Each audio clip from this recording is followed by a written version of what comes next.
Chapter 50, Tithes and Offerings. In the Hebrew economy, 1/10 of the income of the people was set apart to support the public worship of God. Thus Moses declared to Israel, "All the tithe of the land, whether of the seed of the land or of the fruit of the tree, is the Lord's. It is holy unto the Lord. And concerning the tithe of the herd or of the flock, the 10th shall be holy unto the Lord." Leviticus chapter 27, verses 30 and 32. But the tithing system did not originate with the Hebrews. From the earliest times the Lord claimed a tithe as his, and this claim was recognized and honored. Abraham paid tithes to Melchizedek, the priest of the Most High God. Genesis chapter 14, verse 20. Jacob, when at Bethel, an exile and a wanderer, promised the Lord, "Of all that thou shalt give me, I will surely give the 10th unto thee." Genesis chapter 28, verse 22. As the Israelites were about to be established as a nation, the law of tithing was reaffirmed as one of the divinely ordained statutes upon obedience to which their prosperity depended. The system of tithes and offerings was intended to impress the minds of men with a great truth, that God is the source of every blessing to his creatures, and that to him man's gratitude is due for the good gifts of his providence. He giveth to all life and breath and all things. Acts chapter 17, verse 25. The Lord declares, "Every beast of the forest is mine, and the cattle upon 1,000 hills." Psalm 50, verse 10. "The silver is mine, and the gold is mine." Haggai chapter 2, verse 8. "And it is God who gives men power to get wealth." Deuteronomy chapter 8, verse 18. As an acknowledgment that all things came from him, the Lord directed that a portion of his bounty should be returned to him in gifts and offerings to sustain his worship. The tithe is the Lord's. Here the same form of expression is employed as in the law of the Sabbath. The 7th day is the Sabbath of the Lord thy God. Exodus chapter 20, verse 10. God reserved to himself a specified portion of man's time and of his means, and no man could, without guilt, appropriate either for his own interests. The tithe was to be exclusively devoted to the use of the Levites, the tribe that had been set apart for the service of the sanctuary. But this was by no means the limit of the contributions for religious purposes. The tabernacle, as afterward the temple, was erected wholly by free will offerings, and to provide for necessary repairs and other expenses, Moses directed that as often as the people were numbered, each should contribute a half shekel for the service of the tabernacle. In the time of Nehemiah, a contribution was made yearly for this purpose. See Exodus chapter 30, verses 12 to 16. 2 Kings chapter 12, verses 4 and 5, 2 Chronicles chapter 24, verses 4 to 13, and Nehemiah chapter 10, verses 32 and 33. From time to time, sin offerings and thank offerings were brought to God. These were presented in great numbers at the annual feasts, and the most liberal provision was made for the poor. Even before the tithe could be reserved, there had been an acknowledgment of the claims of God. The first that ripened of every product of the land was consecrated to him. The first of the wool when the sheep were shorn, of the grain when the wheat was threshed. The first of the oil and the wine was set apart for God. So also were the firstborn of all animals, and a redemption price was paid for the firstborn son. The first fruits were to be presented before the Lord at the sanctuary, and were then devoted to the use of the priests. Thus the people were constantly reminded that God was the true proprietor of their fields, their flocks, and their herds, that he sent them sunshine and rain for their seed time and harvest, and that everything they possessed was of his creation, and he had made them stewards of his goods. As the men of Israel laden with the first fruits of field and orchard and vineyard gathered at the tabernacle, there was made a public acknowledgment of God's goodness. When the priest accepted the gift, the offerer, speaking as in the presence of Jehovah, said, "A Syrian ready to perish was my father." And he described the sojourn in Egypt and the affliction from which God had delivered Israel with an outstretched arm, and with great terribleness, and with signs, and with wonders. And he said, "He hath brought us into this place, and hath given us this land, even a land that floweth with milk and honey. And now, behold, I have brought the first fruits of the land, which thou, Jehovah, hast given me." Deuteronomy chapter 26, verses 5 and 8 to 11. The contributions required of the Hebrews for religious and charitable purposes amounted to fully 1/4 of their income. So heavy a tax upon the resources of the people might be expected to reduce them to poverty, but on the contrary, the faithful observance of these regulations was one of the conditions of their prosperity. On condition of their obedience, God made them this promise: "I will rebuke the devourer for your sakes, and he shall not destroy the fruits of your ground, neither shall your vine cast her fruit before the time in the field. And all nations shall call you blessed, for ye shall be a delightsome land, saith the Lord of hosts." Malachi chapter 3, verse 11. A striking illustration of the results of selfishly withholding even free will offerings from the cause of God was given in the days of the prophet Haggai.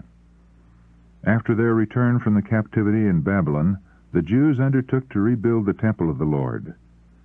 But meeting determined opposition from their enemies, they discontinued the work, and a severe drought, by which they were reduced to actual want, convinced them that it was impossible to complete the building of the temple.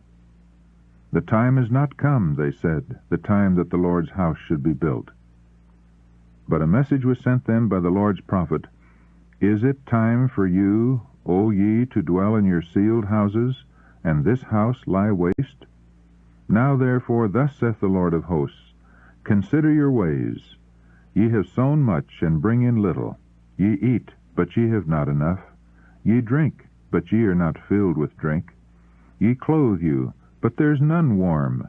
And he that earneth wages to be put into a bag with holes." Haggai chapter 1, verses 2 to 6. And then the reason is given. "Ye looked for much, and lo, it came to little. And when ye brought it home, I did blow upon it. Why, saith the Lord of hosts? Because of mine house that is waste, and ye run every man unto his own house.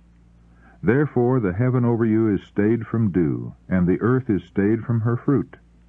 And I called for a drought upon the land, and upon the mountains, and upon the corn, and upon the new wine, and upon the oil, and upon that which the ground bringeth forth, and upon men, and upon cattle, and upon all the labor of the hands." Verses 9 to 12. When one came to a heap of 20 measures, there were but 10. When one came to the press vat, for to draw out 50 vessels out of the press, there were but 20. I smote you with a blasting, and with mildew, and with hail, in all the labors of your hands. Haggai chapter 2, verses 16 and 19. Roused by these warnings, the people set themselves to build the house of God. Then the word of the Lord came to them: "Consider now from this day and upward, from the 24th day of the 9th month, even from the day that the foundation of the Lord's temple was laid, from this day will I bless you." Verses 18 and 19. Says the wise man, "There is that scattereth, and yet increaseth, and there is that withholdeth more than is meet, but it tendeth to poverty." Proverbs chapter 11, verse 24. And the same lesson is taught in the New Testament by the Apostle Paul. "He which soweth sparingly shall reap also sparingly, and he which soweth bountifully shall reap also bountifully. God is able to make all grace abound toward you, that ye, always having all sufficiency in all things, may abound to every good work." 2 Corinthians chapter 9, verses 6 and 8. God intended that his people Israel should be light-bearers to all the inhabitants of the earth. In maintaining his public worship, they were bearing a testimony to the existence and sovereignty of the living God. And this worship it was their privilege to sustain as an expression of their loyalty and their love to him. The Lord has ordained that the diffusion of light and truth in the earth shall be dependent upon the efforts and offerings of those who are partakers of the heavenly gift. He might have made angels the ambassadors of his truth. He might have made known his will as he proclaimed the law from Sinai with his own voice. But in his infinite love and wisdom, he called men to become co-laborers with himself by choosing them to do this work. In the days of Israel, the tithe and free will offerings were needed to maintain the ordinances of divine service. Should the people of God give less in this age? The principle laid down by Christ is that our offerings to God should be in proportion to the light and privileges enjoyed. Unto whomsoever much is given, of him shall be much required. Luke chapter 12, verse 48. Said the Savior to his disciples, as he sent them forth, Freely ye have received, freely give. Matthew chapter 10, verse 8. As our blessings and privileges are increased, above all, as we have before us the unparalleled sacrifice of the glorious Son of God, should not our gratitude find expression in more abundant gifts to extend to others the message of salvation? The work of the gospel, as it widens, requires greater provision to sustain it than was called for anciently. And this makes the law of tithes and offerings of even more urgent necessity now than under the Hebrew economy. If his people were liberally to sustain his cause by their voluntary gifts, instead of resorting to unchristian and unhallowed methods to fill the treasury, God would be honored, and many more souls would be won to Christ. The plan of Moses to raise means for the building of the tabernacle was highly successful. No urging was necessary, nor did he employ any of the devices to which churches in our day so often resort. He made no grand feast. He did not invite the people to scenes of gaiety, dancing, and general amusement. Neither did he institute lotteries, nor anything of this profane order, to obtain means to erect the tabernacle for God. The Lord directed Moses to invite the children of Israel to bring their offerings. He was to accept gifts from everyone that gave willingly, from his heart. And the offerings came in so great abundance that Moses bade the people cease bringing, for they had supplied more than could be used. God has made men his stewards. The property which he has placed in their hands is the means that he has provided for the spread of the gospel. To those who prove themselves faithful stewards, he will commit greater trusts. Saith the Lord, Them that honor me, I will honor. 1 Samuel chapter 2, verse 30. God loveth a cheerful giver, and when his people with grateful hearts bring their gifts and offerings to him, not grudgingly or of necessity, his blessing will attend them as he has promised. Bring ye all the tithes into the storehouse, that there may be meat in mine house, and prove me now herewith, saith the Lord of hosts, if I will not open you the windows of heaven, and pour you out a blessing, that there shall not be room enough to receive it. Malachi chapter 3, verse 10.